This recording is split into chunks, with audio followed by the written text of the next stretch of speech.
Hi friends, welcome to EduTap. So today we are going to discuss a very important topic, a very interesting topic. This is accounting for rights issue and bonus issue. Now you have already understood how do we do accounting for issuing of the share capital of the company. Now when we talk about the share capital, there are two very interesting aspects. There are two separate aspects related to it. One is the issue of right shares and second is the issue of the bonus shares. So we are going to separately discuss this particular aspect in this session. So let's start this discussion. So first question is, bonus shares can be issued by a company out of all of the following except balance in profit and loss account, securities premium account, capital redemption reserve account, reserves created by the revaluation of assets, or none of the above. So if a company has to come up with a bonus issue of shares, which of the following sources cannot be used by the company? This is what is being asked in this particular question. Now, first and foremost, we have to understand what are bonus shares. Now, if you take a look at the balance sheet of a company, okay, the balance sheet of a company, if we are taking a look at the equity and the liability side. So on this side, you would have on top, you would have share capital. Okay, you would have share capital on the top, and then you would also have some reserves and surplus. And you would totally agree that these reserves and surplus, they eventually belong to the shareholders only. These reserves and surplus, they are the profits which have been accumulated by the company over the years. So this may be in the form of the balance in the profit and loss account, which has been carried over different years. This can be balance in the securities premium account. Securities premium account, it is created when a company issues new shares at a premium. It can be out of other different reasons. There can be any other reserves which can be here. One can be capital redemption reserve, which you can see here. One can be a revaluation reserve, which you can see here. There can be different sorts of reserves which you can find here. And ultimately these reserves, they belong to shareholders only. Now, is there any harm if we transfer these reserves and surplus to this share capital account? If we convert these reserves and surplus into share capital, is this permitted? Is this allowed? This is what is being asked in this particular question. So logically speaking, there is no harm. The reserves and surplus, they belong to shareholders only. And if you are transferring the amount from the reserves to the share capital, you are using this reserves amount to issue fresh shares to the equity holders, then this is logically totally correct. There is no harm in it, but we also have to understand what are the legal provisions relating to it. So first, let's understand what is the meaning of a bonus share. A bonus share may be defined as issue of shares at no cost. So this is something which is very important because nothing is to be paid by the shareholder. We are issuing them new shares, fresh shares, free of cost. They are issued to current shareholders in a company based on the number of shareholders, based on the number of shares that the shareholder already owns. So if the company says, okay, for every 10 shares that you are holding, we are going to give you one bonus share. So if there is a shareholder who is holding 1000 shares of the company, he is going to get 100 bonus shares from the company. So based on your existing holding, you are given bonus shares. Now bonus issue is known as capitalization of the profits. So the profits which are there under the reserves and surplus head, we are converting them into capital. Okay, so this is what is being referred to as capitalization. Capitalization of the profits refers to the process of converting profits or reserves into paid up capital. So this is what is being specified here. Now let's understand these things from the legal perspective. Okay. So now the Companies Act, the section 63 of the Companies Act, it deals with the issue of bonus shares. So a very important fact to remember from examination perspective. Now it says a company may issue fully paid up bonus shares to its shareholders out of. So it specifies what are the sources that can be used for issuing the bonus shares. What are the components of the reserves and surplus sitting in the balance sheet that you can use to issue bonus shares? What components you can convert to issue bonus shares? It says you can use your free reserves, the free reserves you are having, the balance in the profit and loss account, the balance in general reserve, which was just generally created for you for journal purposes, securities premium account, the amount you collected as a premium while issuing the shares at a higher price, the capital redemption reserve account. So this is another account which can be utilized for issuing the bonus shares. Now you are aware about the free reserves, P&L, general reserve, security premium account. Now this capital redemption reserve account, this is sort of new for you guys. Okay, now this capital redemption reserve account, let me just briefly tell you about this account. Okay, this CRR is again a legal requirement whenever a company is redeeming the preference shares. Whenever a company is redeeming the preference shares, then in that particular case, amount of profits is to be transferred to a separate account called the capital redemption reserve account. So when the preference shares of the company, they are to be repaid, the capital base of the company is going to decline. Now this capital base, it comprises of the reserves and surplus. This comprises of the share capital of the company. And we want that this capital base should remain intact. So we create a separate account by this name of capital redemption reserve. We transfer the balance from the free reserves to this capital redemption reserve account. Now the free reserves, they could be utilized anywhere, but this capital redemption reserve account can only be utilized for certain specific purposes like issuing of the bonus shares to the shareholders. So this is the account which may be sitting in your balance sheet if you had redeemed preference shares in the past. So now this can also be utilized for the issuing of the bonus shares. So this is something which you have to remember. Now there is a very important point, which is again, you must have to remember this particular point, again very important. Bonus shares should not be issued out of revaluation reserves. That is reserves created by the revaluation of the assets. Now sometimes what happens is a company revalues its assets. Okay, suppose there is a land sitting in the balance sheet of the company, a building sitting in the balance sheet of the company, and its value it appreciates. Okay, so the company now decides that it has to increase the value in the balance sheet. So it may go for revaluation. Now in that particular case, since no money is being received for appreciation is in the value, so we are not going to get any money, just the values are going to increase. If the value of the building increases on one side, on the second side of the balance sheet, okay, or for every transaction we have two aspects. On one side of the balance sheet, if you are increasing the value of the land and building from 10 lakh to 50 lakh, on this side also you would have to increase something. Okay, you would have to make an addition of 40 lakh. So this addition is shown through a separate account which is called as the revaluation reserve. Now this revaluation reserve, it cannot be used for issuing of the bonus shares. Now reserves which are created by the revaluation of assets, they cannot be utilized for issuing of bonus shares. So this is not permitted. It is not permitted that you just appreciate the value of the assets and just issue shares to shareholders on that account. So this is not something which seems very logical. This is not something which seems very prudent to do. So that's why it's not permitted by the Companies Act. So this is something you have to remember. So now we can easily answer this question that bonus shares can be issued by a company out of all of the following except reserves created by the revaluation of the asset. You can use the balance in P&L because it is a free reserve. You can use security premium. You can use CRR, but you cannot use revaluation reserve. So answer is going to be option number D. Now let's move to the next question. When a company sanctions the issue of bonus shares, the company would debit which of the following accounts? Reserve account, share capital account, share application account, share allotment account, or none of the above. Now in respect of a bonus issue, once the legal formalities they are complied with, next step is to make a journal entry for sanctioning of the bonus issue. Now in that particular case, what we have to do? Let's just try to understand it. Okay. Now in the balance sheet of the company, on the equity and liability side, we are going to have this share capital and we are going to have this reserves and surplus. We are going to have different accounts, free reserve, security premium, CRR, all these accounts, they are going to be sitting here. Now what we have to do, we have to transfer this balance to this balance. We have to transfer the balance from reserve and surplus to share capital account. Now both of these, they are sitting on the equity and liability side. Okay. Now these accounts, they have a credit balance. These accounts, they have a credit balance. If you have to increase your capital, just remember the rules of debit and credit. You would have to credit it to increase it. If you have to reduce the balance of the reserves and surplus, you would have to do the opposite. You would have to debit it. Okay.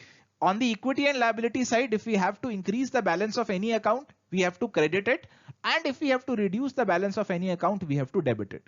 So now we have to reduce the balance of reserves and surplus. Suppose there is a general reserve component of 10 lakh. there is securities premium of 5 lakh. There is capital redemption reserve of rupees 5 lakh again. Okay, now we have to use this particular amount to issue bonus shares. So now these accounts, we have to do with these accounts, we have to remove these accounts. We have to transfer the balance to share capital account. So earlier, suppose the balance of the share capital is say 50 lakh. Now let's try to understand how the accounting would work like. So now to do this particular thing, we would have to debit these balances. Okay, we have to debit general reserve, we have to debit securities premium, we have to debit the capital redemption reserve 10, 5, 5, and we have to increase the share capital. Okay, we have to increase the share capital, and to increase the share capital we would have to credit it by 20.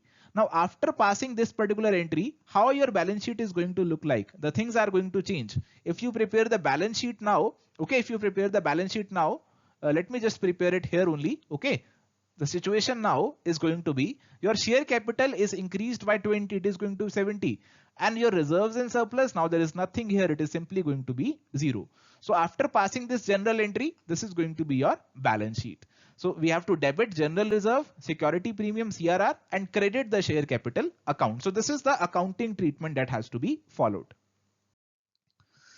So practically what happens is we make two separate sets of journal entries. Okay, one at the time of sanction of the bonus issue, and second at the time of actual issue of the bonus shares. So once we sanction the bonus issue, we start debiting our reserves and surplus account. We debit the capital redemption reserve, security premium, general reserve, and profit and loss account, and credit the bonus to shareholders account. And once we are issuing the bonus shares, we now debit this account to cancel the effect. This was credited earlier, now we debited this account, and now we credit the share capital account. So these are the two entries which are practically passed. The net effect of the entries is this only, that we debit our reserves and surplus and we credit our share capital. The net effect is going to be this only, but practically since sanctioning and issue happens at different times, so two separate sets of entries they are passed. So now we can easily answer this question, that if a company is going to issue the bonus shares, the company is going to debit the reserves account. The reserves and surplus, they are going to be debited. So answer is option number A. So the next question is, whenever a company comes up with a fresh issue of shares, existing holders, options are have a right to subscribe to any fresh issue of shares by the company in proportion to their existing holding for shares, have a right of refusal, have a right of first refusal, have no right whatsoever in the shares being issued, both A and B, or none of the above. Now this question is about the rights issue. In the previous two questions we talked about the bonus issue. Now this question is with regard to the rights issue. So let's understand what is a rights issue. Now suppose you are holding 100 shares in a company. Okay, you are holding 100 shares in a company, and the name of the company, let's suppose it is A Limited. Okay, the A Limited, it has total 1000 shares. In totality it has 1000 shares, and you have 100 shares in the company. So I can say you have 10% holding in the company. Your holding in the company is 10%. Now A Limited, it decides to issue fresh shares. It needs money and it decides to issue fresh shares. Okay, so it decides that I am going to again issue 1000 shares. So now A Limited would have 2000 shares. Okay, now A Limited would have 2000 shares, and suppose if your shareholding, it remains 100 shares only. Okay, your shareholding, it remains 100 shares only. Now your proportionate stake in the company is going to be just 5%. Just think about the injustice that has happened to you. Earlier you had 10% stake in the company. So whenever there was a meeting of the company, you had enough stake, you could take decisions, you could influence the decisions of the company. But now you are just holding 5% stake in the company. The company just surpassed you. The company just kept you on the sides and issued new shares and decreased your percentage shareholding at your disadvantage. So to protect your interest in this particular case, your interest should be protected. So now the law says whenever a company comes up with a fresh issue of shares, whenever a company comes up with a new issue of shares, then it must first give the right to existing shareholders to maintain their proportionate ownership in the company. So if the company is going to issue 1000 shares, again, the company would give you the right that, okay, if you want to preserve your proportionate ownership, you can apply for 100 shares now as well. You can apply for 100 shares as well. Since you are already holding 100 shares, you are already holding 10% stake in the company. If you want to maintain this 10% stake, you have this right that you can subscribe to the 100 shares of the company. Now you have been given this right by the law. Now it's not your obligation that you must subscribe those 100 shares. If you have a choice, if you think that I want those fresh 100 shares, you can go for them. If you do not want those 100 shares, you need not go for them. You have just got this right, but you do not have any obligation to purchase this 100 shares. So now I believe you are aware about the rationale behind this concept.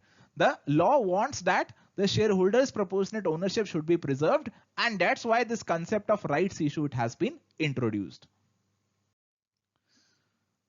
So the Companies Act 2013, it allows existing shareholders to preserve their position by offering those newly issued shares at the first instance to them.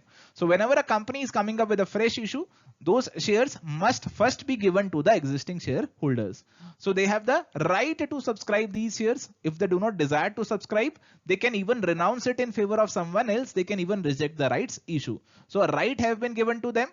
With this right, they can do three things. One, they exercise the right, they buy the shares.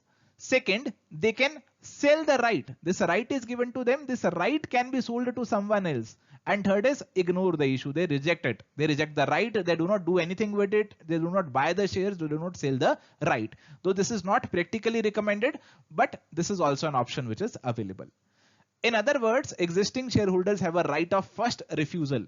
So they have the right of first refusal that if they want, they can get new shares in the company, and if they do not want, they can simply refuse the offer. So this is about the rights issue. So we can easily answer this question. Whenever a company comes up with a fresh issue of shares, existing shareholders, now they have the right to subscribe to the fresh issue, and they have the right of first refusal. So A and B, they are correct here. So answer is going to be option number D. Now let's move to the next question. A company offers new shares of rupees 100 each at rupees 125 to existing holders. So a company has come up with a rights issue. One share is being offered for every 4 shares in the company. Suppose you have 4 shares in the company.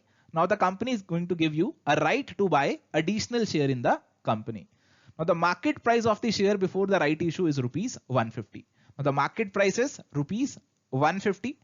We have to calculate the value of the right which you are having. Now you have got this particular right. Now suppose you do not want to exercise this right, you want to sell it to someone else. How would you calculate the value at which you should sell this particular right? What is the value of the right that you have got? Now you have got this right that you can buy the shares of rupees 150 at rupees 125 only. Now, what should be the value of this particular right? This is what is being asked in this particular question. So let's try to understand the dynamics behind it. So if you have 4 shares in the company, market price is 150 each, you are being offered another share at 125. Okay. So now let's try to compute the value of the right in this particular case. So you are given this right that you can buy the share at rupees 125 only. Now, what is going to happen after the rights issue? Let's try to understand it as well. Now, after the rights issue, the number of shares of the company in the market, they are going to increase. Now, if the number of shares are going to increase, the price per share, it is going to decline. So this is simple economics, simple maths. Whenever the supply of any commodity in the market, it increases, its price is definitely going to decline. Now, same is going to happen in this case only. If the number of shares of the company in the market are going to increase, its price is going to decline. So in simple terms, its price is not going to remain 150. Its price is going to definitely decline.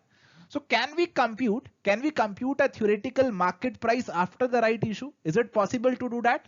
Yes, we can do it by finding the weighted average. Okay. So 4 shares are 150 each, 1 share is 125 each. Can we use this concept of weighted average to find the post right issue market price? Okay, let's try to find it if possible. Okay, so 4 shares 150 each, 1 share 125 each, and in totality we are going to have 5 shares, 4 plus 1. So if we solve this, this is going to be 600 plus 125 divided by 5, 725 divided by 5. So this is going to be 145 per share. So this 145 per share is going to be theoretical market price post the right issue. So there can be any market price after the right issue, but theoretically speaking, after applying certain formulas, after computing the weighted average, we can say that this 145 per share, it can be the price after the right issue, which we can compute as of now, considering these particular figures. Okay. So the present worth of your share is 150. Okay. After the right issue, it is going to be just 145 per share. It is going to be just 145 per share. So now you are going to lose rupees 5 per share. Okay, you are going to lose rupee 5 per share. So if you have to sell this right to someone else, you must charge him rupees 5 per share.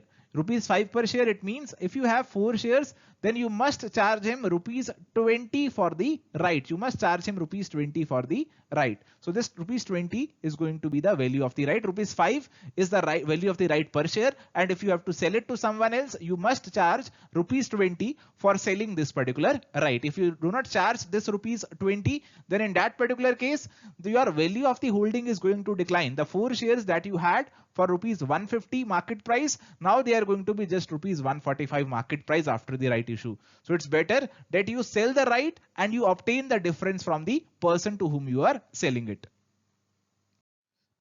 Now this is how the things would be mentioned in any textbook. Okay, it would say the value of the right is cum right value of the share minus x right value of the share. Now this cum right value of the share is nothing but the market price now. This cum right price is the market price before the right issue, which is 150. Okay, and x right value of the share, it is a deemed value after the rights issue transaction. So this is what we computed by the formula 145. The value of the right, it came out to 5 per share. And it also specifies how you compute this 145. Okay, it says cum right value of the existing shares, we did 4 into 150.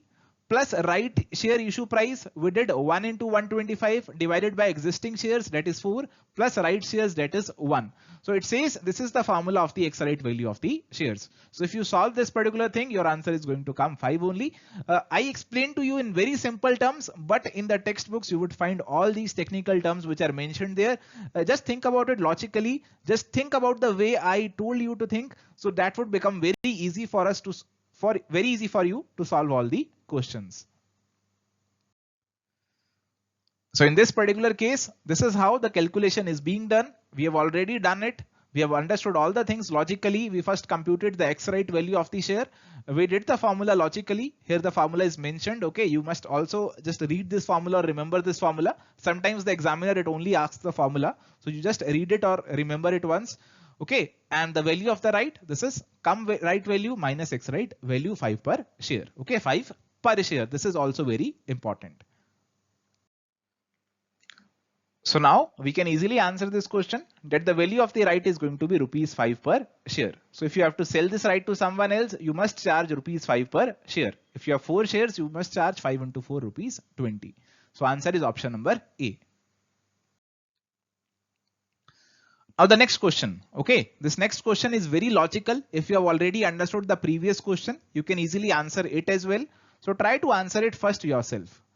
If one does not exercise his right to further issue and also does not sell the right to anyone, then a worth of the person's share would increase, decrease, remain same, depend on his risk profile, or none of the above.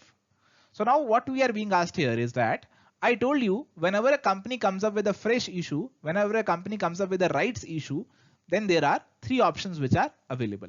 One is exercise the right, accept it. Second is sell it. And third is reject it. Okay, we are being told what if a person exercises this reject option? He does not exercise the right, he does not sell it to anyone. In that particular case, then the worth of the person's shares is going to be affected or not. So this is what is being asked. So now let's assume you are holding 4 shares in the company and you are being offered 1 right share as in the previous case only. Okay, if you exercise the right, you are going to get 5 shares. Okay, and now the price of the 5 shares is going to be 145 each. And for exercising the right, you would be paying rupees 125. Okay, 5 into 145 minus 125 that you pay for the right share.